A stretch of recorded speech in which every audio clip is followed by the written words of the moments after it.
everyone, this is your friend Questy. Welcome to a very special video where today I'm going to be doing my very first Q&A video for the channel. Now, in case you don't know, we've been able to reach up to 600 subscribers, and I want to thank you guys so much for your cooperation. It really means a lot to me being able to reach up to this milestone. I know it might not be much, but again, it really means a lot to me. I want to thank you guys so much for your cooperation and your support. So I thought for the occasion, I thought of doing a Q&A video. Now, for those that don't know, I sent up 4 community posts, 4 chances for you to ask me some questions for the channel. And it's up to me to give answers for those questions. Now, you might be wondering, why am I playing Book of Monsters in the background? Well, there's actually a reason, and I'll get to it. Basically, we didn't really have a lot of questions right now. We only have 3 at max right now. So I thought maybe to fill in a little bit more time, I thought of sharing a few concepts I have for Book of Monsters. Basically, ideas for the developer to build upon. And, oh boy, there's a lot to tell. But before we get into it, if you enjoyed the video, feel free to leave a like and consider joining our French clan by subscribing. So without further ado, let's begin with the questions. So as I mentioned before, I only got 3 questions, but these are actually really important questions. Right, the first question comes from McVoid MCV, and they ask, what are you gonna do if you reach 1,000 subscribers? That is actually a really good question. I think it still is gonna be a few more years till we make it to that point, but if we do, I think there are a few things, probably at least 2 things that actually came to my mind. Live streaming, and also merchandise. Now, live streaming, I'm not so sure about because, needless to say, in case you don't know, I actually stutter a lot. Basically, I'm not really the loudest voice in the group, and when I do try to speak, sometimes my words get messed up and all that. Notice why I keep editing my videos from time to time? That's basically why. Basically, I do have a hard time speaking fluently, if that makes sense. Like, I don't know if there are others that are suffering the same fate. That's why I'm a little bit hesitant when it comes to live streaming. Although, having the chance to live stream gives me the chance to actually interact with you guys. Although I think for now, I could do premieres a little bit more. That way, I have the chance to interact with you guys on the channel. However, when it comes to merchandise, I actually have an idea for that. Basically, I have a printer that prints on cardstock, and I thought maybe for that, I can print out some stickers for you guys. Now, what kinds of stickers, you might ask? I thought, in case you don't know, if you look at my thumbnails, you'll notice my character having different expressions. Well, I thought maybe I can give some of those expressions for you guys to play with. Basically, you can put them on your bottle, or you can put them, like, I don't know, maybe on your mug. Basically, there are a whole bunch of places for stickers that you can put them on. Yeah, I think maybe the best option would be for stickers, because admittedly, I don't really work with companies right now. I don't really have any way of merchandise. Other than the stickers, I think that's my best option, is maybe if we get the chance to reach 1,000 subscribers, I'll work a little bit more on live stream or merchandise. When it comes to merchandise, definitely would be stickers, but when it comes to live streaming, I need to make myself a little bit more confident. Basically, a bit more confident every day, just to keep myself fluent enough to speak. Yeah, that's definitely a weakness to overcome, but with enough time and patience, hopefully I'll be able to make it through. But yeah, thank you very much, McVoid. That is definitely something I need to consider. The second question came from Lightning Cat, and they asked, where do you get your channel name from? So basically, I came up with the name myself, but that has a story to tell. So needless to say, before Questy was ever a thing on YouTube, there were a few other names that I came up with before Questy. And these names, I can think of 3, are Draco C Caliber, Draco Excalibur, and Draco Quest. Now these 3 names I came up with before Questy, and I did change them. They do have reasons, but before we jump into it, I'll explain one common thing that they all have, and that is they have the first name Drago. The reason why I thought of this name is because I love dragons. Basically, dragons are so cool. In legends and fairy tales, even in gameplay, they are so cool. So I thought, to share that love and support for dragons, I thought of using the name Drago, which is short for dragon, obviously, into the mix. It's the last name that are actually the hardest one for me. Basically, the last names are the ones that have been changing from time to time, and they have their reasons. So the first one I came up with was Excalibur. Now this is combining Z with Excalibur, which is the sword of King Arthur. So I thought basically, instead of X at the start, I thought of putting Z instead, which came up with the term Z-Caliber. So to put it more bluntly, I thought it was a cool idea at the time. That is, until I've learned a little later that caliber is actually a measurement of a gun.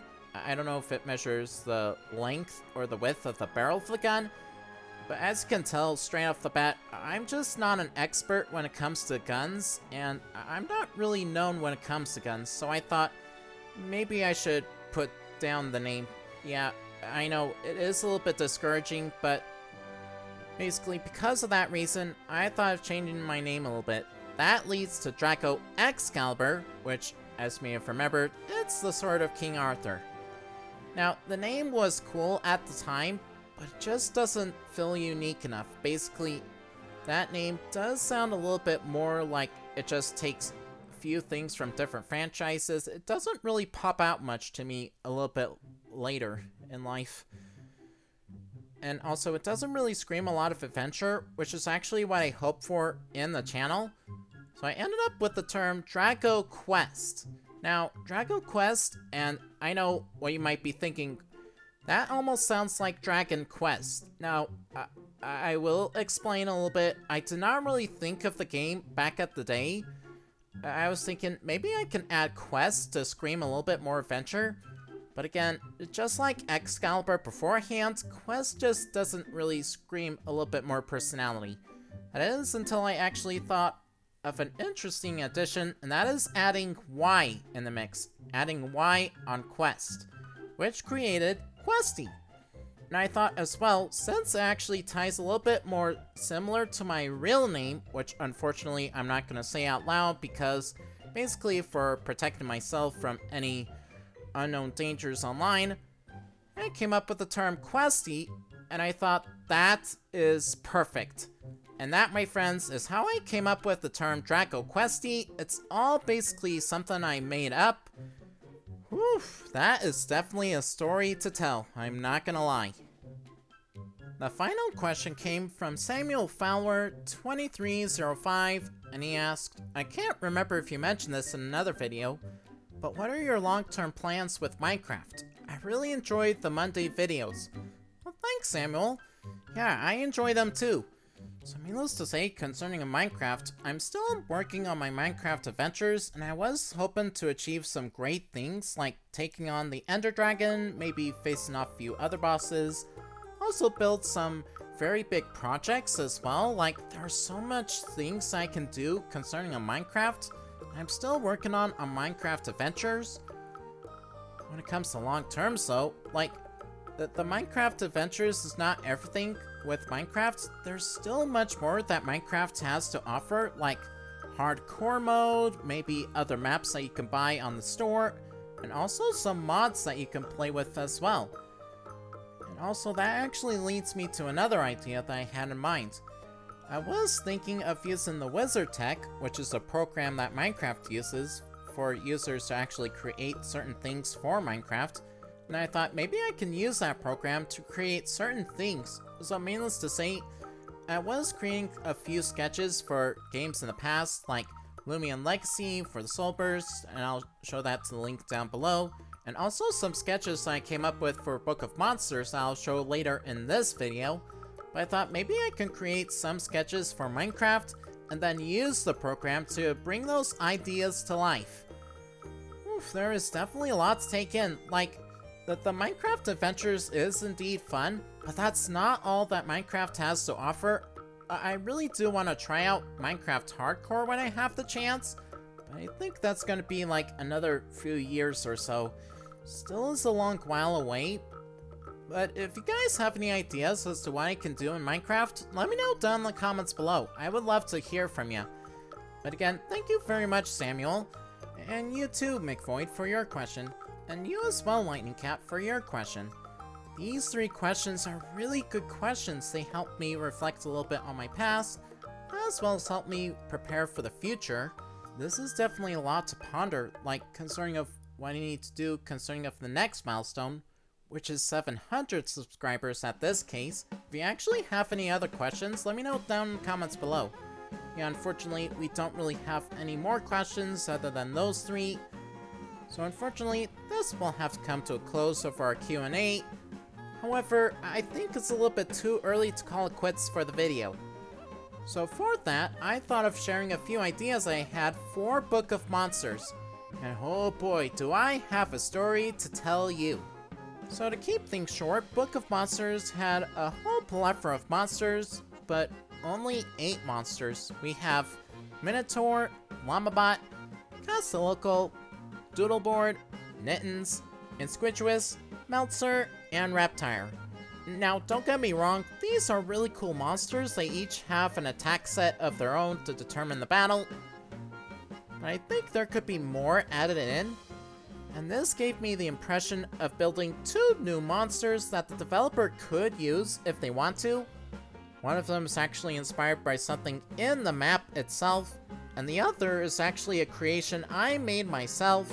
But before we get to those sketches, let me explain a little theory that I have concerning of these monsters. Now, as I look at all of these monsters from Minotaur up, I notice a certain theme around them, and that is the theme of toys.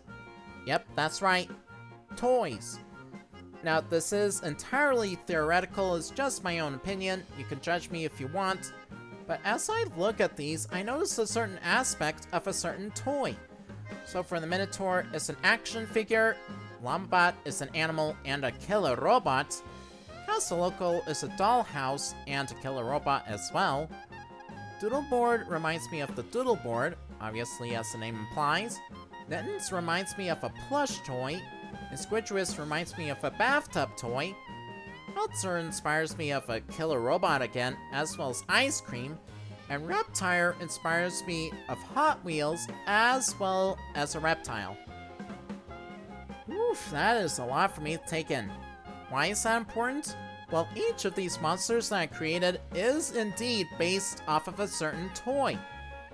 So without further ado, let me show you the first one. Ladies and gentlemen, meet Worm. It's a worm. Okay, all jokes aside, this is actually based off the giant worm that you see beneath your feet in Book of Monsters. Yeah, that worm, to be precise. You can definitely tell by the rows of teeth and the big mouth, as well as those small black eyes on its head. Yes, that's based off of that worm. Now, the reason why I built it in this form rather than a very big, long serpentine form is because, needless to say, it does give a little bit of an impression that it is the big bad of the Book of Monsters, but after a little bit of thinking, I don't think that's really going to be the case here. Basically, I think the worm is going to be treated just like any other monster, just a monster for you to defeat. Really nothing more than that. And as you can see on here, we have the button on its back. That's where the players can press the button just to defeat the monster. Now, concerning of the theme of toys, the toy that I thought for this particular case is a sock puppet. Basically, a sock puppet that people will wear to entertain the kids with. Yes, that's why I have it formed in this way, where its head is sticking out of the ground, out of the pile of dirt, as you can see before you.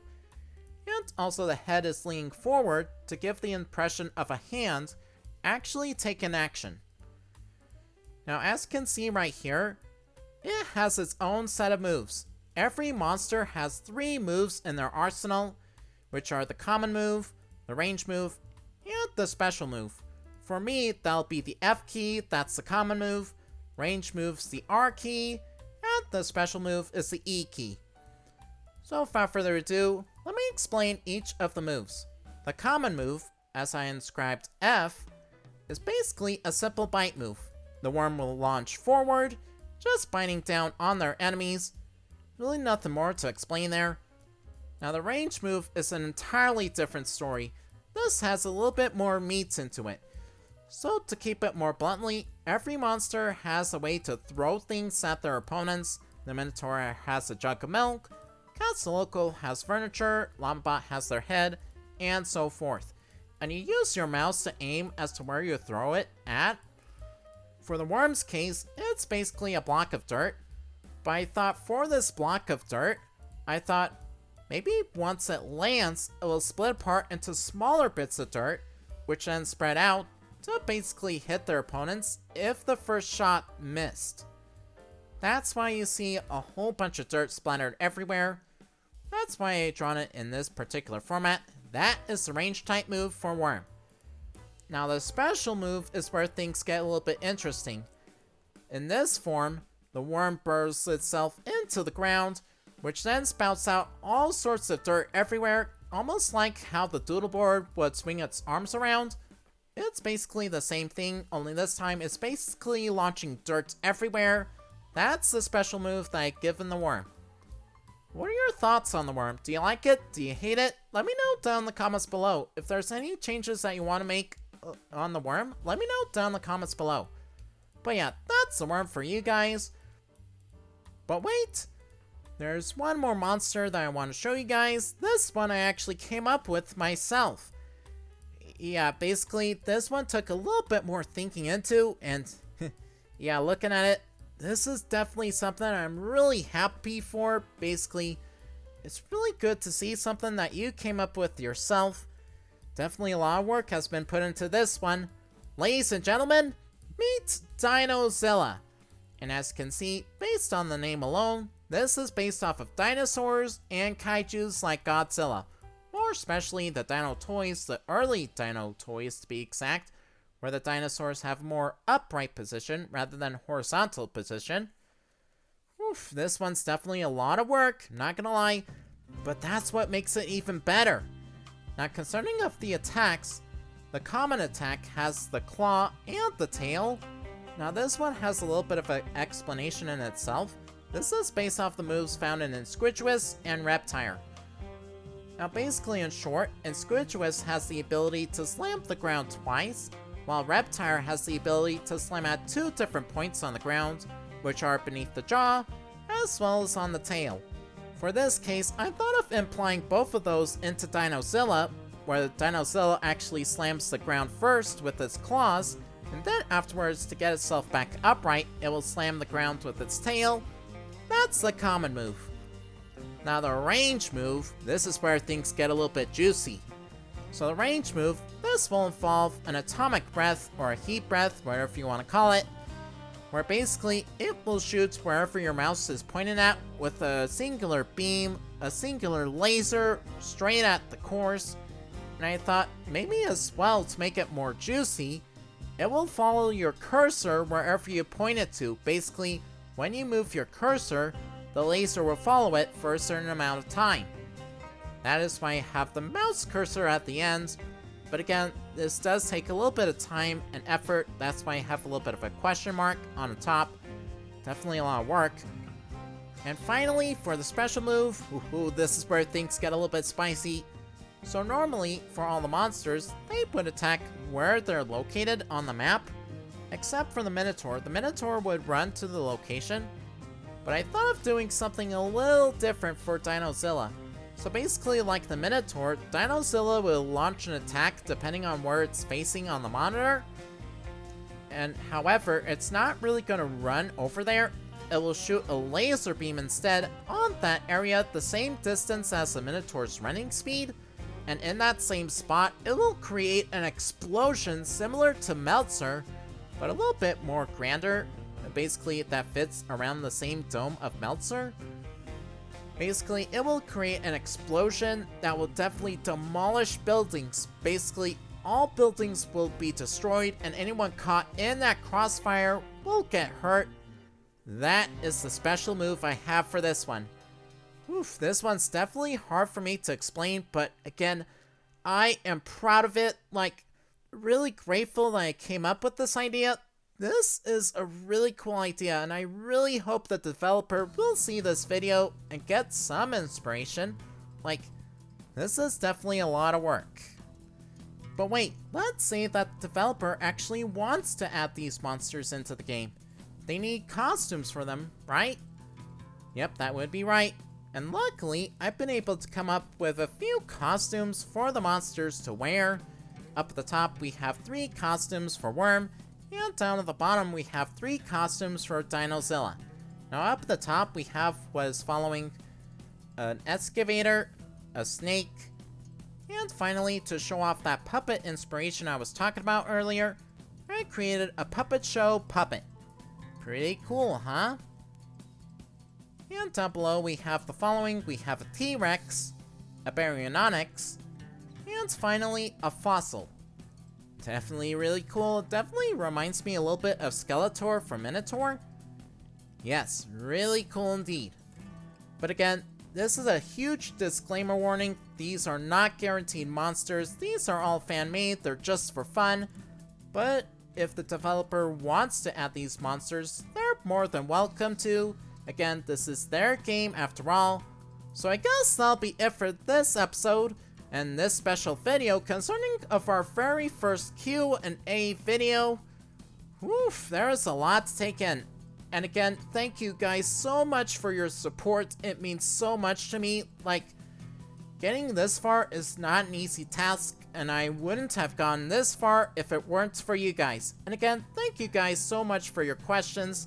These are questions I will cherish forever. I'll see you guys again soon. Thank you so much for watching. And of course, feel free to join me on our next venture. Till then, this is Dragon Questy. See you later!